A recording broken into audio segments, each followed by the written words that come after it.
Olá pessoal, tudo bem? Eu sou o professor Tiago Caversan e hoje quero conversar com vocês brevemente sobre condições da ação. Vejam, em um vídeo anterior nós tratamos de teorias sobre o direito de ação e a gente mencionou uma teoria autônoma e abstrata condicionada, seria uma teoria eclética do professor Enrico Túlio Lippmann. Segundo essa teoria, o direito de ação em si independeria de um direito material específico, lesado ou ameaçado, mas precisaria atender a algumas condições. A gente viu também que, mais modernamente, nós consideramos que essas são condições do exercício legítimo do direito de ação e não da existência do direito de ação em si, que é realmente autônoma e abstrata, é desligada do direito material. Isso quer dizer que, em geral, alguém pode propor uma pretensão perante o Poder Judiciário que terá direito a uma resposta do Poder Judiciário, ainda que seja de julgamento de extinção aí, sem deliberação a respeito do mérito, mas tem direito a essa resposta do Poder Judiciário. Tem, portanto, a possibilidade de propor a ação perante o Poder Judiciário, independentemente de ter um direito material correspondente. De qualquer forma, pensando aí nessa teoria eclética, quais seriam essas condições da ação? O Código de Processo Civil de 2015 prevê duas condições da ação: a legitimidade da parte e o interesse processual. A legitimidade da parte é a pertinência subjetiva da demanda.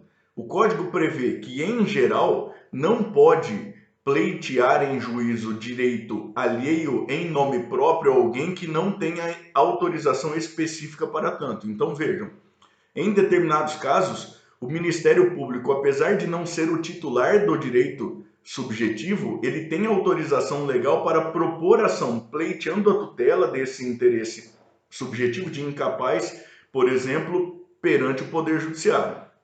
Mas essa não é a regra geral.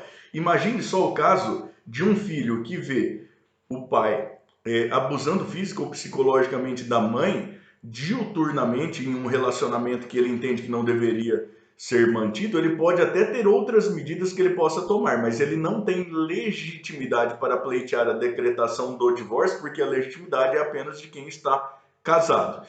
É por isso também, pessoal, que quando a gente vê uma ação de alimentos de filho menor incapaz, por exemplo, que é representado pelo guardião, pai ou mãe em geral, em face do outro genitor, a gente olha lá que parte é a própria criança, porque o direito é próprio dela e a legitimidade é dela. Ela pode até precisar ser representada em juízo, o que é uma outra questão. Então, a primeira condição da ação é legitimidade da parte, e a gente precisa verificar tanto a legitimidade da parte autora quanto da parte ré. A segunda condição da ação é o interesse processual. E o interesse processual ele é representado por dois aspectos. O primeiro é o aspecto de utilidade da atuação jurisdicional. É por isso que quando a gente propõe uma execução, por exemplo, a gente afirma a inadimplência da parte devedora. Porque se a parte devedora não é inadimplente, não se configura interesse processual, por falta de caracterização da utilidade da atuação jurisdicional. E o outro aspecto do interesse processual é a adequação da via eleita. Então veja, se você tem alguém que tem um direito próprio, que sofre aí algum reflexo de uma ação judicial já existente, se essa pessoa tem interesse para a oposição de embargos de terceiro, por exemplo, ela não terá interesse para o procedimento especial de jurisdição contenciosa também oposição, porque as hipóteses de cabimento são distintas.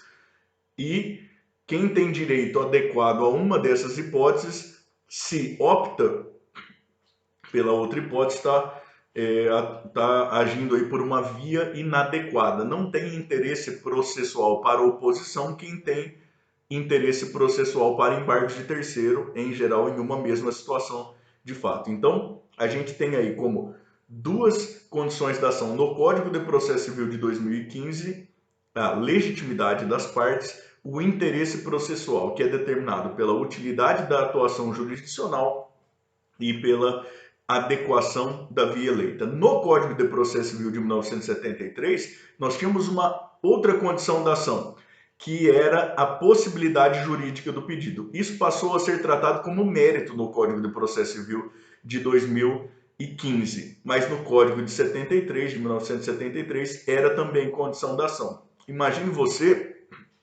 e a gente te dá alguns exemplos absurdos porque ajudam melhor a fixar, imagine que a gente tenha um casal em que o marido trabalhe fora de casa.